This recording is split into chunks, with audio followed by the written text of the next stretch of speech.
Bismillahirrahmanirrahim. Alhamdulillahirabbil alamin. A'udzu billahi minasyaitonir rajim. Rabbi shrah sadri wa yassir li amri wahlul 'uqdatam min lisani yafqahu qawli. Assalamualaikum warahmatullahi wabarakatuh.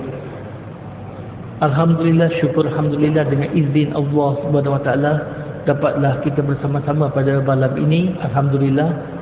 Dan kita sambung dalam siri rangsangan dakwah insya-Allah.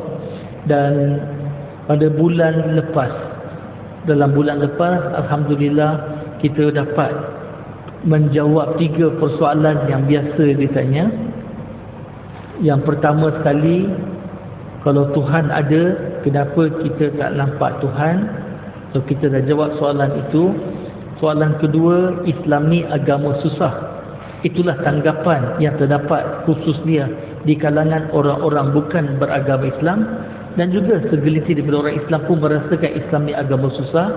Dan kita sudah pun menjawab persoalan itu. Dan satu lagi soalan yang kita jawab ialah kalau seorang anak kecil bertanya, contohnya, siapa lagi kuat, Ultraman ataupun Allah? Dan bagaimana kita nak jawab dalam bahasa yang difahami oleh kanak-kanak yang berumur katakan 3 ataupun 4 tahun sebagai contoh. Kita dah selesai alhamdulillah. Dan pada malam ini insya-Allah, bergantung kepada masa yang ada pada kita, cadangan saya nak cuba jawab 4 soalan kalau dapat pada hari ini. Soalan pertama, soalan yang biasa kalau kita tengok dalam internet, pelbagai tomahan, pelbagai pertuduhan dilemparkan kepada Nabi junjungan kita, Nabi Muhammad sallallahu alaihi wasallam. Ada banyak persoalan. Tetapi antara soalan yang mereka biasa kemukakan, yang pertama, mereka menuduh Nabi Muhammad sallallahu alaihi wasallam dengan gelaran yang tidak berapa baik. Saya nak sebut pada malam ini. Mereka mengatakan Nabi Muhammad ini ada ramai isteri. Nabi Muhammad kahwin dengan banyak wanita.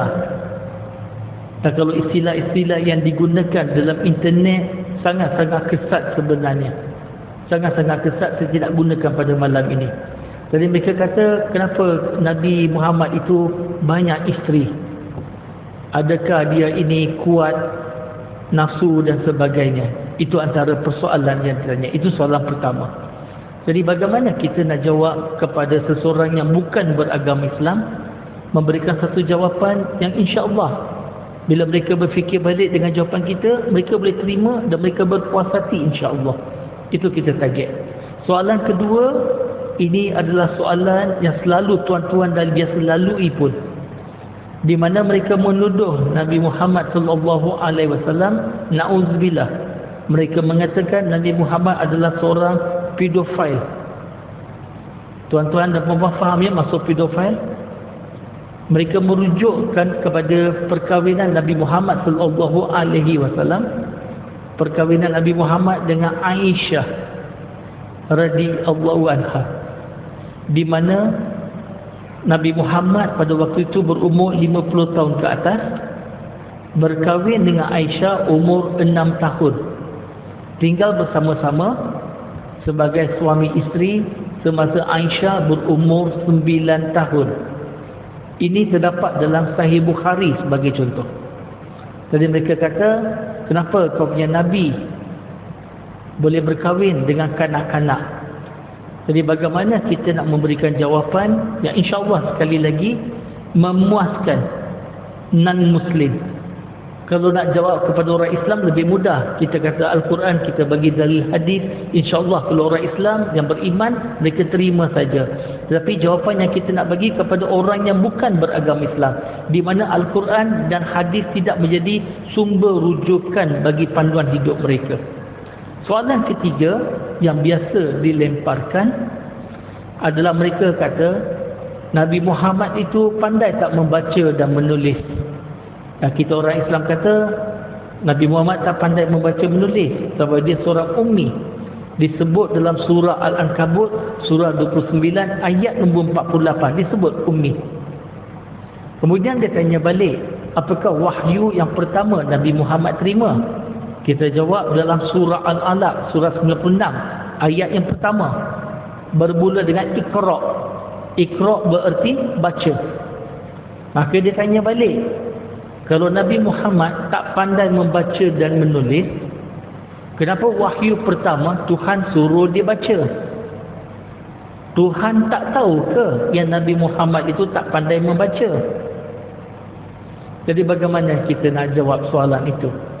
Dan bergantung kepada masa yang ada pada kita. Kalau sempat, saya tambah satu lagi soalan, di mana ada tuduhan mengatakan Al-Quran itu bukannya dari Tuhan, tetapi Al-Quran adalah dari syaitan. Dia sebut sebagai satanic verses. Sebab benda ni berlaku pada saya, tuan-tuan. Lebih kurang 15 tahun lepas, waktu itu saya ada satu program di Italy, di negara Italy, di satu pekan yang kecil yang bernama Bologna. Ada pameran buku kanak-kanak pada waktu itu. Dan pendekkan cerita, saya berjumpa dengan seorang padri, dikenali sebagai pastor. Dia berasal daripada Denmark, orang tua tapi badan besar, Mat Saleh, orang Denmark. Bila saya berjumpa dengan dia, dia layan saya dengan cukup baik, cukup mesra dia layan saya. Tetapi bila dia tahu saya ni seorang Islam, terus air muka dia berubah. Mukanya merah padam. Dia ni Mat Saleh, kalau muka merah padam kita nampak dengan jelas. Kalau muka saya merah padam, mungkin orang tak perasan. Sambil tangan dia digenggam tangan dia, badan dia menggeletar. Dia kata, "You Muslim?" Saya kata, "Yes, I'm a Muslim." Dia kata, "Your Quran is from the devil." Dia kata Al-Quran itu daripada syaitan. Macam mana kita nak jawab?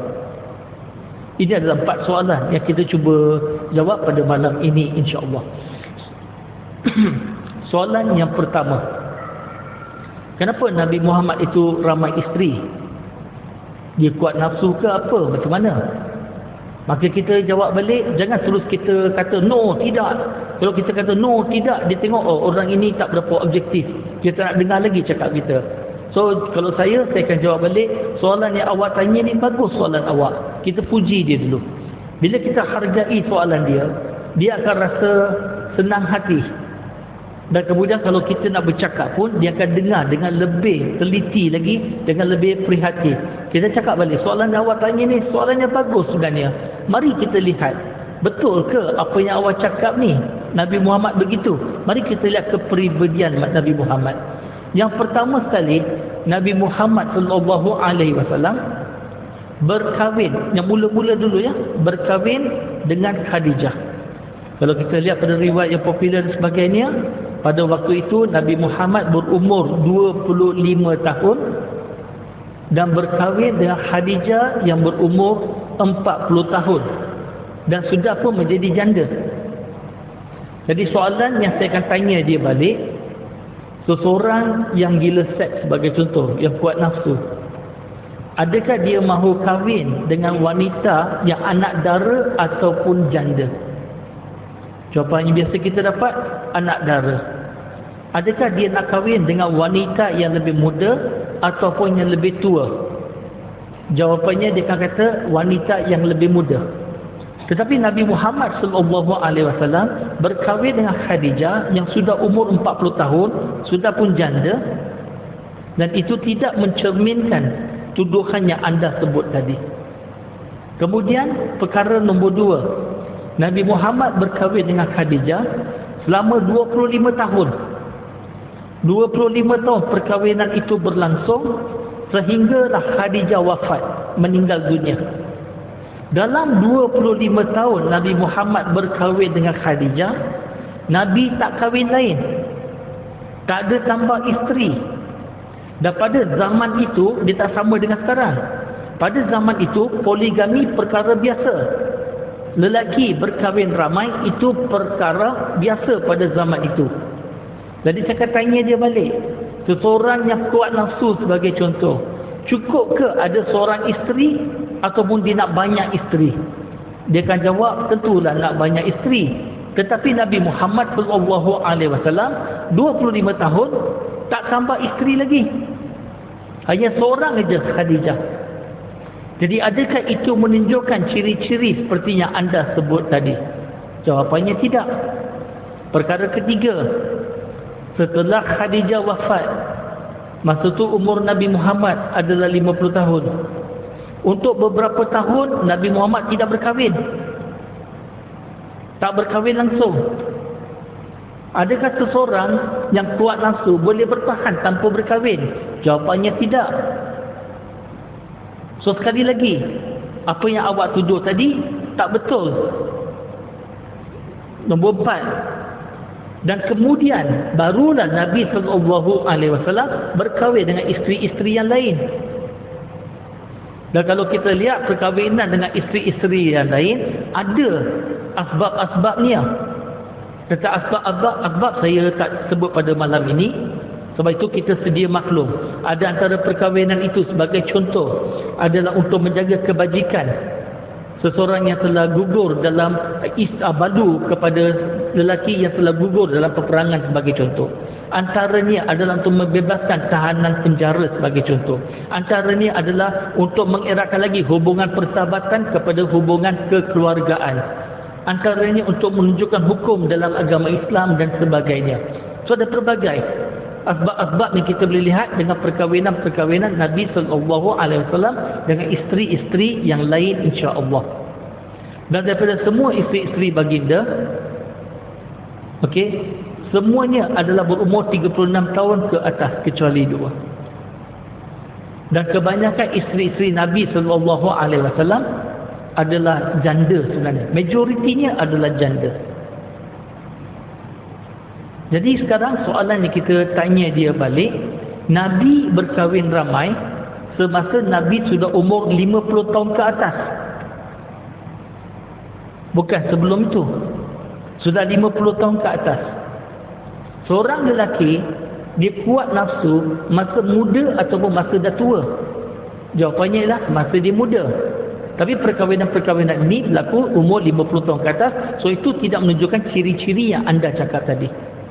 Dan tentang persoalan kenapa Nabi boleh ada ramai isteri sebagai contoh, itu adalah izin yang Allah Subhanahu Wa Taala memberikan kepada Nabi Muhammad sallallahu alaihi wasallam di dalam surah Al-Ahzab, surah nombor 33 ayat nombor 50. Special untuk Nabi. Mana-mana isteri-isteri Nabi, Nabi boleh kekalkan perkahwinan tadi. Tapi kalau sahabat-sahabat lain, bila turunnya ayat surah Nisa surah 4 ayat nombor 3, kahwinlah wanita pilihan kamu 2, 3 atau 4. Sekiranya kamu tidak dapat berlaku adil, maka kahwin seorang. Bila turun ayat itu, mana-mana sahabat lain, kalau ada lebih daripada 4 isteri, dia kena pilih 4, yang lain dia kena ceraikan. Tetapi untuk Nabi Muhammad tak perlu. Sebab ini special Allah bagi kepada Nabi Muhammad sallallahu alaihi wasallam dalam surah Al-Ahzab surah 33 ayat 50, satu izin kepada Nabi Muhammad saja. Tak perlu, boleh simpan semua isteri-isteri. Tetapi ia ada satu syarat tambahan sekarang yang tidak ada pada sahabat-sahabat lain pada waktu itu atau lelaki lain. Syarat tambahan dalam surah yang sama ayat nombor 52. Allah Subhanahu Wa Taala berfirman yang bermaksud bahawa Nabi Muhammad selepas ini tak boleh tambah isteri lagi. Tak kiralah kalau jumpa dengan wanita berkenan sangat pun tak boleh tambah isteri. Yang sedia ada itu je isteri-isteri Nabi. Contohnya kalau semua isteri-isteri Nabi wafat meninggal dunia, contoh perbincangan, Nabi tak boleh tambah lagi. Tapi kalau sahabat-sahabat lain walaupun boleh kekalkan 4 isteri saja, kalau ada mana-mana isteri meninggal dunia ataupun diceraikan, sahabat lain boleh tambah lagi, boleh berkahwin lain. Tapi Nabi Muhammad tak dapat kahwin lain. Are we good? Sekarang ini ialah kenapa benda ni special untuk Nabi Muhammad sallallahu alaihi wasallam? Why special? Jawapannya pun dalam Al-Quran juga. Dalam surah Al-Ahzab surah 33 ayat nombor 6.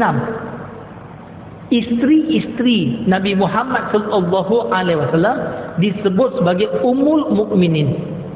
Disebut sebagai ibu kepada orang-orang yang beriman. Dan kemudian jawapannya balik dalam surah Al-Ahzab surah 33 ayat nombor 53. Isteri-isteri Nabi sallallahu alaihi wasallam tidak boleh berkahwin dengan mana-mana lelaki lain. Kalau Nabi ceraikan isteri-isteri dia, sebagai contoh, Nabi ceraikan isteri-isteri dia, isteri-isteri Nabi tak boleh kahwin lelaki lain. Sebab semua orang Islam, okey, adalah anak, macam pangkat anak. Mereka ni jadi ibu kepada orang-orang yang beriman. Boleh faham maksud saya?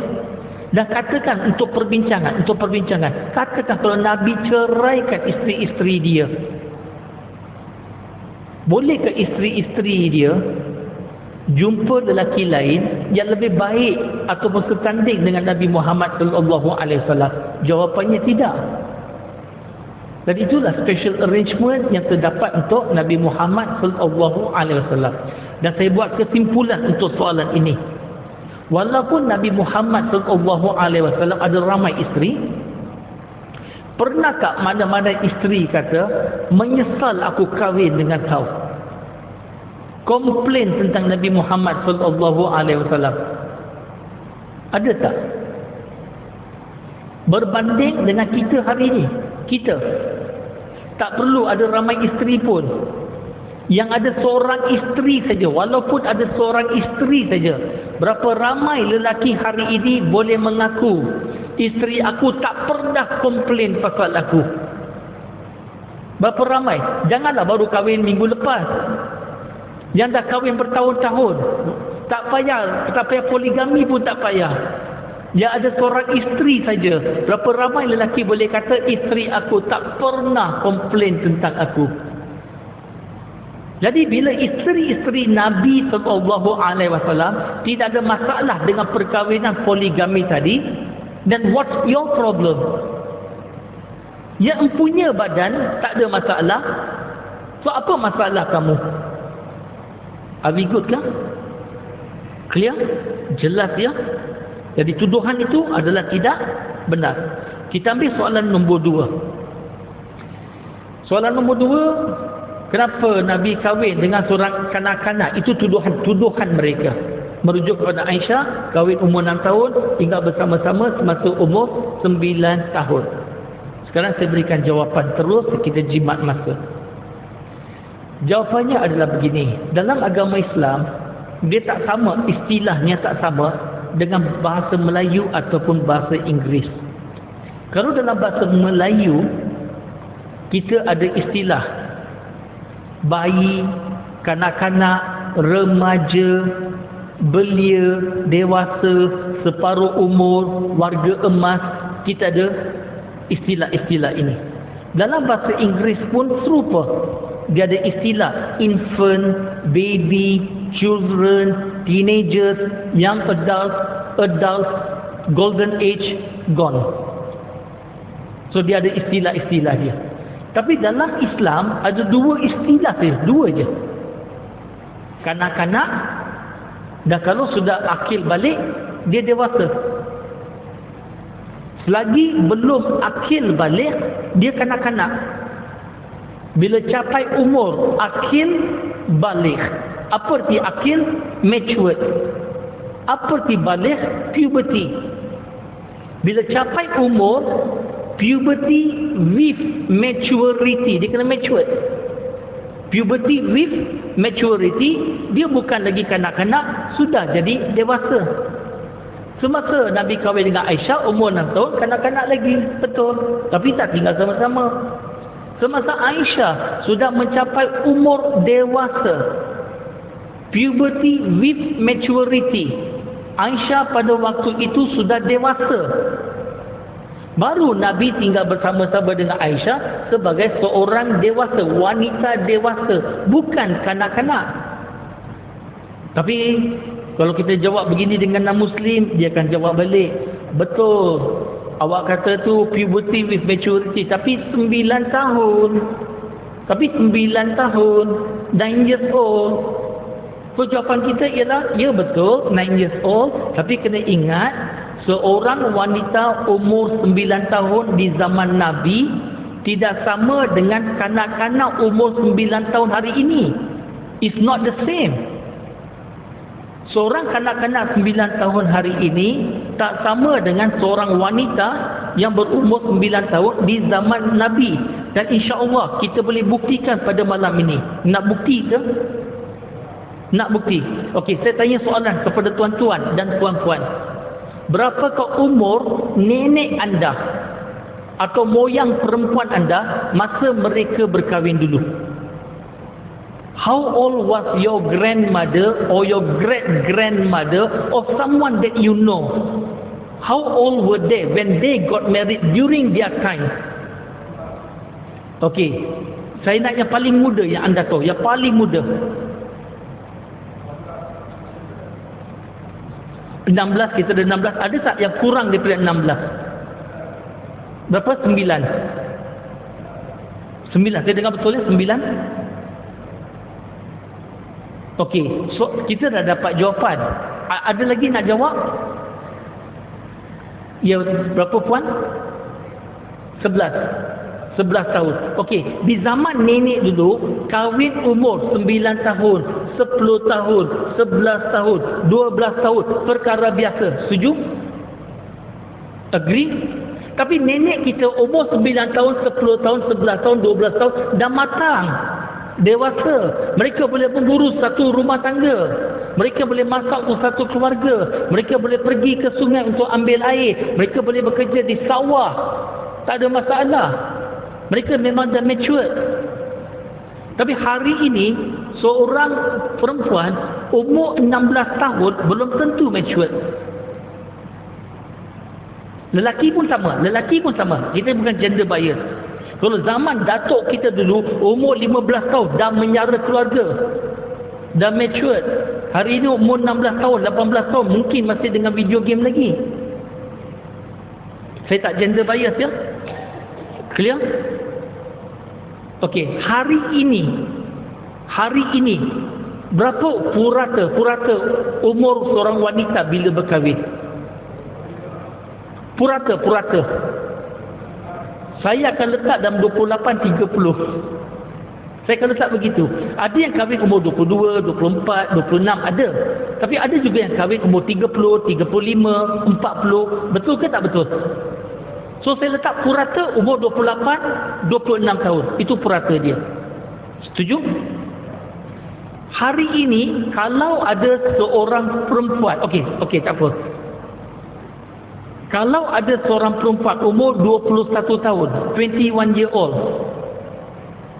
tak kahwin lagi hari ini. Umur 21 tahun, tak kahwin lagi.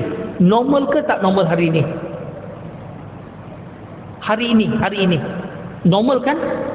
Umur 21 tahun, perempuan tak kahwin, perkara normal. Tapi kalau di zaman nenek dulu, zaman moyang dulu, kalau seorang perempuan umur 21 tahun belum kahwin lagi, apa maksudnya? Bukan anda tu. Artinya tak laku. Betul? Di zaman nenek umur 21 tahun tak kahwin artinya tak laku. Sebab purata mereka kahwin 9, 10, 11, 12 dah kahwin dah. Kalau 21 tahun masih tak kahwin, dia kata tak laku. Kalau hari ini ada seorang perempuan umur 21 tahun tak kahwin lagi, kalau saya cakap dengan dia, II tak laku, II tak laku, II tak laku, setuju ke? Marah budak perempuan tu. Mana tak laku? Ramai tengah beratur ni. Tolong jangan bandingkan saya dengan zaman nenek dulu. Kita hidup zaman milenium sekarang ni. Begitu juga, jangan bandingkan perbuatan Nabi dengan zaman hari ini. Jangan bandingkan perbuatan Nabi dengan adat hari ini. Boleh faham ke? Clear ke? Kalau nak hukum Nabi, hukum, nilai Nabi. Saya tak kata jangan nilai Nabi. Tapi nilai Nabi dengan adat pada zaman dia. Di zaman Nabi SAW, kahwin umur 9, 10, 11, 12 adalah perkara biasa. Itu adalah perkara biasa di zaman Nabi dulu. Boleh faham ke? Dan saya akan bagi satu bukti cukup jelas yang perkara ini tak ada masalah langsung. Di zaman Nabi SAW, orang-orang Arab Quraisy musyrikin yang memusuhi Nabi pada zaman itu, Pelbagai tuduhan-tuduhan mereka cakap tentang Nabi. Mereka kata Nabi gila, mereka kata Nabi ni penyihir, mereka kata Nabi ni pemecah belah masyarakat. Sound familiar? Tetapi pernah tak mana-mana antara mereka mengadu? Kenapa Nabi Muhammad SAW kahwin dengan Aisyah umur 9 tahun? Tinggal sama-sama umur 9 tahun. Ada siapa-siapa mengadu? Tak ada. Tak ada seorang pun yang mengadu. Artinya apa? Perkara tu perkara biasa. No problem at all. Are we good? Clear? Sebab soalan pedofil ini banyak bermain dalam internet. Saya lihat ramai orang Islam kita mula menafikan, oh tak adalah, masa tu Aisyah bukan umur begitu. Pada saya, kalaupun umur Aisyah adalah 6 dan 9 tahun, so what? Dan ini dalam Sahih Bukhari. Kalau kita kata bukan, takut nanti mereka kata, habis itu Sahih Bukhari salah ke? Dan itu akan membuka persoalan-persoalan lain, permasalahan yang lain pula. Boleh faham ke maksud saya? Are we good? Okey, kita ambil soalan nombor 3. Kalau Nabi SAW tidak boleh membaca dan menulis, kenapa wahyu pertama yang Nabi terima adalah Iqra, suruh baca? Dalam surah Al-Alaq, surah 96 ayat nombor 1. Jawapan saya adalah begini. Dalam bahasa Arab, satu-satu perkataan boleh ada banyak makna yang berbeza-beza. Bagi perkataan Iqra boleh bererti baca, betul.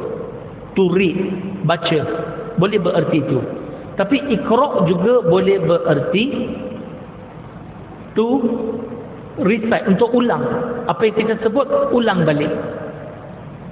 Iqra boleh juga bererti begitu. Iqra juga boleh bererti pergi sebarkan. Read, recite, proclaim. Sebagai contoh, tuan-tuan, puan-puan, sebagai contoh. Katakan anda semua, ini contoh je, contoh. Katakan anda semua tak boleh membaca dan menulis. Okey? Boleh berlakon sekejap tak? Ambil watak, tak boleh membaca, tak boleh menulis. Langsung tak boleh baca, tak boleh menulis. Okey. Cuba baca dekat atas tu. Tak dapat. Okey, sekarang ulang apa saya cakap. Dewan Nikah Hajar Asiyah. Cuba ulang. Tengok dapat ulang. Itu pun Iqra juga. Sekarang pergi cerita dekat orang lain pasal Dewan Nikah Hajar Asiyah. Pergi cerita, pergi sebarkan. Itu pun Iqra. Are we good? Clear? Sekarang ni bila malaikat Jibril membawa wahyu, malaikat Jibril bacakan wahyu tadi, bacakan, sampaikan kepada Nabi Muhammad SAW. Dan bila surah Iqra, surah Nabi Muhammad ulang balik apa yang disampaikan. Dan kemudian Iqra juga berarti pergi sebarkan kepada yang lain-lain. Are we good? Clear? Settle. Alhamdulillah. Okey, kita ambil soalan nombor 4. Macam sempat je ni. Tuduhan Al-Quran adalah daripada syaitan. Kalau mereka kata Al-Quran adalah dari syaitan, saya akan tanya balik, kenapa awak cakap begitu? Biar kita tanya dia, biar dia luahkan. Dia kata, oh sebab Al-Quran ini syaitan lah, itulah, inilah. Okey, settle. Sekarang mari kita lihat apa kata Quran. Al-Quran sendiri, contohnya dalam surah An-Nisa, surah nombor 4, ayat nombor 82. Dalam surah Jasiyah, surah nombor 45, ayat nombor 2, menyebut Al-Quran ini adalah dari Allah Subhanahu Wa Taala. Yang pertama, dalam Quran sendiri mengaku Al-Quran dari Allah Subhanahu Wa Taala. Perkara nombor 2, apa kata Al-Quran tentang syaitan? Oh, ada banyak ayat-ayat dalam Al-Quran. Contoh dalam surah Fatir, surah 35 ayat nombor 6, surah Yasin surah 36 ayat nombor 60, surah Al-Ankabut atau surah Furqan surah 25 ayat nombor 29 menyebut dalam Quran syaitan adalah musuh kamu. Jangan ikut jejak langkah syaitan. Syaitan akan berjanji dan dia akan mungkiri janji dia. Syaitan akan menyesatkan kamu. Yes or no?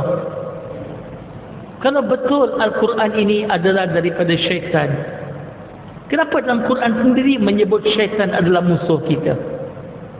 Dan kemudian dalam surah An-Nahl, surah nombor 16, ayat nombor 98. Dalam Al-Quran, Allah Subhanahu Wa Taala berfirman yang bermaksud, sebelum kamu membaca Al-Quran, kamu bacalah ta'udzu. A'udzu billahi minasy syaithanir rajim. Apa maksudnya? Saya berlindung dengan Allah dari syaitan yang direjam. Kalau betul Al-Quran dari syaitan, kenapa syaitan suruh kita sebelum kau baca buku aku, kau bacalah, kau berlindung dengan Tuhan daripada diri aku yang direjam? Make sense ke? Tak make sense. Tapi ada orang dia akan argue balik. Dia kata syaitan ini memang pandai. Dia sengaja letak ayat-ayat macam ni supaya kita tak suspect Al-Quran daripada syaitan. Mungkin dia argue balik macam tu. Kalau dia argue balik macam tu, saya akan jawab balik, okey, katakanlah awak cakap ni betul. Syaitan tak nak kita suspect daripada syaitan, so syaitan selitkan ayat-ayat macam ni. Syaitan akan mengajar manusia buat benda baik ke buat benda jahat? Buat benda jahat. Tuhan suruh manusia buat benda baik ke buat benda jahat? Benda baik. Dalam Al-Quran, tolong tunjukkan satu ayat. Bagi contoh, satu ayat mengajar manusia buat jahat. Ada 6,000 lebih ayat. Tolong tunjukkan satu ayat dalam Al-Quran mengajar manusia buat jahat. Satu je ayat saya minta. Tak ada. Maka tak timbul persoalan Al-Quran dari syaitan. Make sense? Clear ke? Okey, ini saya baru bagi contoh 4 soalan. Okey, dalam sesi-sesi yang akan datang, pada bulan-bulan yang akan datang, kita bagi gazet dulu, boleh? Saya bagi gazet soalan-soalan dulu. Jawapan bukan hari ini. Jawapan pada sesi-sesi akan datang. Okey? Saya bagi contoh. Dalam sesi yang akan datang next month, insya-Allah, kita cuba cover soalan tentang isu-isu wanita. Adakah Islam berlaku adil antara lelaki dan wanita? Islam adil ke tak adil? Kita sebut adil. Non-Muslim kata tak adil. Sebab dalam Islam ada poligami. Lelaki boleh kahwin 4, tapi perempuan tak boleh kahwin 4. Tak adil. Kalau betul-betul adil, seorang lelaki boleh kahwin 4, perempuan pun boleh kahwin 4, baru adil. Dia tanya balik soalan, bila kita solat, saf lelaki di mana? Di depan. Di mana saf wanita? Tengok, wanita belakang. Syuh, belakang. Lelaki didepankan, wanita dibelakangkan. So, macam mana kita nak jawab soalan ini? Ataupun dia tanya soalan, harta pusaka dalam Islam, kenapa lelaki dapat 2 kali ganda berbanding dengan wanita? Wanita dapat setengah, lelaki dapat double. Itu satu bentuk penindasan. How do you answer this question? Dan kalau sempat nanti, dalam surah An-Nisa, surah nombor 4, ayat nombor 34, dalam Quran menyebut seorang suami, seorang lelaki boleh pukul isteri dia. So dia kata dalam Islam, dia membenarkan lelaki pukul isteri. Tidak adil itu. Itu satu bentuk penindasan. So bagaimana kita nak jawab soalan-soalan itu? Dan pada sesi-sesi yang akan datang, in future, lain kali, pada bulan-bulan akan datang, kita boleh ambil juga persoalan-persoalan yang khusus, yang spesifik. Contohnya persoalan-persoalan daripada Kristian. Macam pengalaman saya, bila masuk ke gereja, bila jumpa dengan pastor, jumpa dengan padri, jumpa dengan missionary, khususnya jumpa dengan missionary. Mereka ada pelbagai persoalan tentang Islam. Antara soalan yang mereka tanya kepada kita, siapakah Nabi terakhir dalam agama Islam? Kita jawab Nabi Muhammad sallallahu alaihi wasallam. Dalam surah Al-Ahzab, surah 33 ayat 40 disebut sebagai khatamun nabiin, nabi yang terakhir. Dia tanya balik, di akhir zaman nanti nabi mana yang akan turun? Nabi Isa. Nabi Muhammad turun tak sama-sama? Tak ada ya? Oh, jadi siapa nabi terakhir? So dia kata patutnya Nabi Isa lah nabi terakhir, sebab dia turun last sekali. Kalau kita kata Nabi Muhammad Nabi terakhir, dia tanya balik, kenapa bukan Nabi Muhammad yang turun last? Kenapa tidak Nabi Muhammad yang diangkat hidup-hidup dan Nabi Muhammad yang turun last? Kalau betul Nabi Muhammad tu Nabi terakhir, bagaimana kita nak jawab?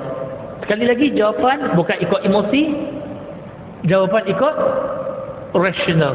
Tapi berpandu kepada Al-Quran, berpandu kepada sunnah Nabi SAW. Dia tanya balik soalan kepada kita. Berapa kali nama Nabi Muhammad dengan nama ada disebut dalam Al-Quran? Semua sekali, 5 kali. 4 kali sebagai Muhammad, 1 kali sebagai Ahmad. Semuanya 5 kali. Dia tanya balik, berapa kali nama Nabi Isa disebut dalam Al-Quran?